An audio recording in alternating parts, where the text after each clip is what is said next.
Ancien footballeur de son état, la soixantaine bien entamée, Patrice Neveu est toujours aussi amoureux des expériences à l'étranger. Depuis mai 2019, il est à la tête de la sélection des Panthères du Gabon. Rencontre avec Patrice Neveu, c'est maintenant. Bonjour Patrice. Bonjour Rakissa. Comment ça va ? Très bien, merci. Alors, depuis fin mai 2019, tu es le nouveau sélectionneur donc, des Panthères du Gabon. Neveu qui succède à cousin, qu'est-ce que ça donne ? Qu'est-ce que ça donne ? Je vais tout faire pour... C'est un jeu de mots tout simplement, mais je dirais que ça va être surtout place au terrain d'entrée et des mises en place importantes. Et que c'est bien sûr la succession de Daniel qui avait remplacé Camacho. Plus sérieusement, effectivement, dans quel état d'esprit as-tu accepté ce poste ? Je suis sur le continent africain depuis de nombreuses années. J'avais terminé une mission en Haïti et j'étais à la recherche d'un nouveau challenge. Avec beaucoup de motivation, j'ai déposé ma candidature avec un projet. Et bien sûr que c'est avec beaucoup de motivation et détermination que je m'engage dans ce projet sur un pays qui pour moi a un fort potentiel footballistique, qui a beaucoup de joueurs qui évoluent à un bon niveau en Europe. Maintenant, c'est vrai que ça n'a pas toujours été, ils n'ont pas toujours, comme toute nation, ça peut arriver, pas toujours eu des résultats positifs, donc il va falloir reprendre les choses, je dirais, avec beaucoup de sérieux et beaucoup d'exemplarité. Alors souvent, lorsque les sélectionneurs donc, prennent en main justement un pays, ils ont des exigences. Et quelles ont été les tiennes ? Moi, les miennes, c'est d'avoir suffisamment de moyens à ma disposition pour pouvoir travailler. À savoir un staff. Ouais. Donc je serai sur place avec un préparateur physique qui va me permettre aussi dans l'accomplissement de ma mission de travailler aussi sur le football local, de redonner une dynamique au championnat qui pour l'instant est un peu en stand-by. D'accord. Et puis un peu sur le football global dans le pays. Oui, tout à fait. Et c'est très important pour moi d'avoir à côté de moi, je dirais, un spécialiste en préparation physique. Aujourd'hui, le football est devenu une telle science qu'on ne peut plus. Autrefois, l'entraîneur faisait un petit peu, le sélectionneur faisait un petit peu tout. Aujourd'hui, il y a des missions bien précises pour chacun. Donc le préparateur physique sera avec moi sur place, moi je résiderai sur place. Donc ça aussi c'est bien pour moi de m'imprégner, je dirais, de cette jeunesse du pays et d'essayer aussi de leur donner la possibilité pour les meilleurs d'aller en Europe pour continuer et en faire leur métier. J'aurai avec moi aussi un staff médical conséquent, intéressant. J'ai 2 ostéopathes, des vacataires qui viendront avec moi à chaque rassemblement. D'accord. Un staff médical, un entraîneur de gardien de but qui fait partie de mon staff, Yannick Kennel, qui a l'habitude de travailler avec moi. Donc, fort de ces garanties, je dirais que je me suis normalement engagé, dans la mesure où tout est... Bon, il y aura toujours des petites choses à régler, mais globalement, je dirais que le projet est carré, quoi. D'accord, bien ficelé. Au-delà des résultats, qu'est-ce que tu comptes apporter à cette équipe ? Je pense que pour atteindre des résultats, et justement, il faut que j'arrive à, sans doute, sans revenir encore une fois sur ce que mes prédécesseurs ont pu faire. M. Camacho, qu'on ne présente plus, qui a entraîné l'Espagne, ne vivait pas obligatoirement sur place. Daniel avait pris en cours un petit peu sur la fin. Donc moi j'ai quand même, c'est ma 5e sélection. J'ai humblement, modestement, mais quand même de belles connaissances du continent africain, de la culture, des côtés, de tous les côtés positifs de ce qu'une sélection peut apporter à un grand joueur, même à Pierre-Emerick, et puis un petit peu les quelques difficultés aussi que ça peut quelquefois leur engranger. Mais globalement, je pense qu'il faut que j'arrive moi, en tout cas, à redonner un état d'esprit, et puis qu'il y ait venir en sélection, c'est avant tout un plaisir, un honneur de porter le maillot. Et que derrière ça, ça n'empêche pas, je dirais, d'avoir une certaine rigueur dans le travail. La touche neveu, alors, ce sera quoi? Quelle est-elle? Quelle est-elle? Je pense qu'avec humilité, parce qu'il faut toujours rester humble dans le métier, je pense que notamment en Guinée, où j'avais une équipe, comme vous le savez, avec Pascal Fendouno, Fodé Mansaré, Kabadiawara, Diambo Baldé, des gars qui étaient professionnels, mais on avait aussi, comment dirais-je, à l'intérieur de l'équipe, un plaisir de se retrouver et une joie de partager, de vivre les émotions et de les partager. Avant les matchs, il y avait du sérieux. Après les matchs, il y avait aussi une belle complicité. Bon, j'ai un petit peu, je dirais, avec un petit peu comme Bruno Metsu qui aimait être avec ses joueurs, avec les fins de match. Moi, je ne me prive pas, je dirais, de ces bons moments au cœur de l'équipe. Vous sortez ensemble, vous fêtez les victoires. Ça n'empêche. Enfin, je ne l'ai jamais fait au Gabon, mais ça n'empêchera pas les soirs de victoire, ou autre, d'être tout près de mes joueurs. Comment on fait alors pour avoir un peu ce tempérament, c'est-à-dire sévère quand il faut, et après côté un peu plus décontracte quand ça le permet? C'est un peu... je pense que, comme tu le sais, un respect, ça se dégage naturellement. Il ne faut surtout pas se forcer. Comment dirais-je, l'entraînement, c'est l'entraînement. Il y a des règles qui sont établies que je mets en place en tout début de prise de fonction, d'ailleurs, ce que je vais faire. Respecter les horaires, le style de jeu aussi, de le mettre en place, d'avoir une identité de jeu et aussi une identité de pensée. On doit penser, je dirais, sous le même football. J'en veux pour dire que quand on a le ballon, qu'est-ce qu'on fait? Quand on ne l'a pas, qu'est-ce qu'on fait? Et tout le monde doit se conférer à répondre à mes attentes de ce côté-là. Une fois le match fait, et il est temps aussi de partager des grands moments, quoi. Des grandes décisions seront-elles prises au sein de la sélection? Je prendrai les décisions qu'il faut dans l'intérêt de la nation, uniquement, quoi. Alors bien évidemment, j'ai bien conscience que peut-être au début ça risque peut-être de chambouler un peu. Oui, mais bon, ça fait partie du jeu, ça fait partie du métier aussi. On ne le fait pas, je dirais, pour plaire à tout le monde, on le fait pour tirer le pays vers le haut et vers la réussite. Donc, s'il le faut, il y aura des grandes décisions qui seront prises. Tout à fait. Tu n'hésiteras pas? Absolument pas. Ok. Vous êtes prévenus. Alors, votre prédécesseur, Daniel Cousin, il a vécu un bras de fer aussi, financier, au sein même de la Fédération gabonaise de football. Est-ce que tu dirais que malheureusement, c'est un problème récurrent qui arrive avec tes expériences, j'entends, en Afrique, donc tout ce qui a trait au versement de salaire. Et donc, comment tu expliques cela? Comment dirais-je, chaque pays a ses particularités. Aujourd'hui, on est en France, on sait qu'il y a un fonctionnement assez carré dans les règlements, dans tout ça, parce que derrière, il y a les syndicats, si c'est pas payé, il y a toute une réglementation. La beauté de l'Afrique, c'est aussi son côté un petit peu, on va dire, parfois... Authentique, ok. Et puis, on n'est pas réglé non plus comme on l'est parfois, nous, en Europe, ce qui nous permet d'avoir une certaine liberté dans la vie, dans le fonctionnement. Par contre, sur le terrain, on doit être totalement carré. Après, sur les règlements, il y a une lourdeur parfois au niveau des ministères qui fait que les paiements tardent. Ça m'est arrivé, je dirais, beaucoup de fois.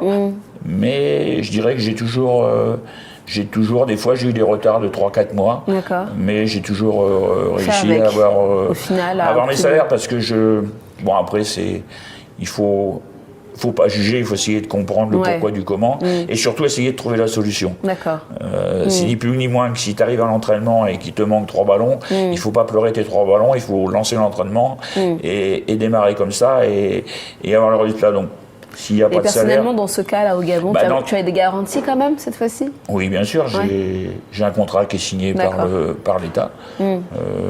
L'État, ma fédération. Donc, il n'y a pas de raison qu'il y ait des soucis. Je dirais que c'est un pays souverain et qui a un président de la République, en plus, qui adore le football. Alors, quelle expérience tires-tu de tes postes d'entraîneur et de sélectionneur sur le continent?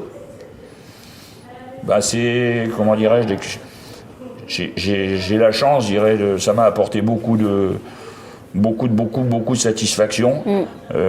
Comment dirais-je, la personne en tant que Patrice, ça m'a énormément, je dirais, fait évoluer, énormément fait grandir. J'aurais fait ma carrière en France, je n'aurais pas aujourd'hui. Ça aurait été différent, tu penses? Je serais différent, oui. Et puis, comme tu le sais, d'avoir pu rencontrer, je dirais, vivre dans différentes cultures, c'est une richesse ça enrichit forcément, humaine qui fait toute la beauté, je dirais, d'une vie, quoi. Donc ça, c'est un grand bonheur pour moi, je dirais, d'être dans ce parcours et de pouvoir le continuer. Très bien. Patrice, il est l'heure de la question polémique. Alors la voici. En ce moment, on entend par-ci et par-là de vives polémiques concernant les sorciers blancs contre coachs locaux. Quel est ton avis sur la question? On va rester sincère comme ça l'oblige. Parler de Belmami, Belmami, c'est bien sûr que c'est un franco-algérien, qui a, comment dirais-je... Mais il y en a d'autres, hein. Non, mais qui a appris, je dirais, le métier comme Florent Mbengue. Flo, il est de ma promotion, c'est un franco-congolais. Il faut dire, quand même, reconnaître que la France... Alou Cissé aussi, Sénégal. Alou Cissé, que la France a une des meilleures écoles pour former ses entraîneurs. Après, que ce soit un blanc ou comment dirais-je, un homme de couleur, moi j'y vois pas de différence au niveau de l'intelligence, de la maîtrise du groupe et du savoir-faire. Après, je pense que la petite difficulté que rencontre ponctuellement l'Afrique par rapport à ses entraîneurs, c'est au niveau de la formation. La formation qui est donnée en Allemagne, en Angleterre et en France. Il faut savoir qu'aujourd'hui, pour devenir entraîneur du niveau de Belmami ou autre, c'est pratiquement 7-8 ans de grosses études, quoi. Alors bien évidemment que les Africains sur place n'ont pas obligatoirement cette possibilité-là. Ça ne veut pas dire qu'ils n'ont pas le talent.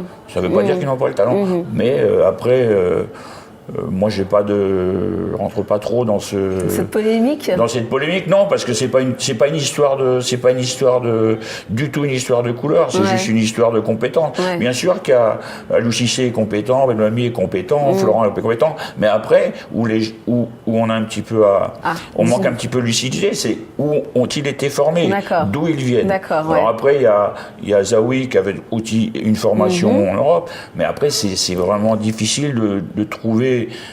Zawi, nouveau sélectionneur de la Centrafrique d'ailleurs. Oui, tout à fait. Mais c'est pas évident d'atteindre le très très haut niveau en restant sur l'Afrique. Ils ont lancé une session dernièrement là pour les 5-6 entraîneurs qui se détachaient, qui se forment sur le Maroc. Mais c'est uniquement une question comme je dis, une question de formation, mais en aucun cas, il ne faut pas faire le complexe de couleur de peau, non, absolument d'origine. Pas du tout. On veut savoir, donc, quelle est la méthode Neveu?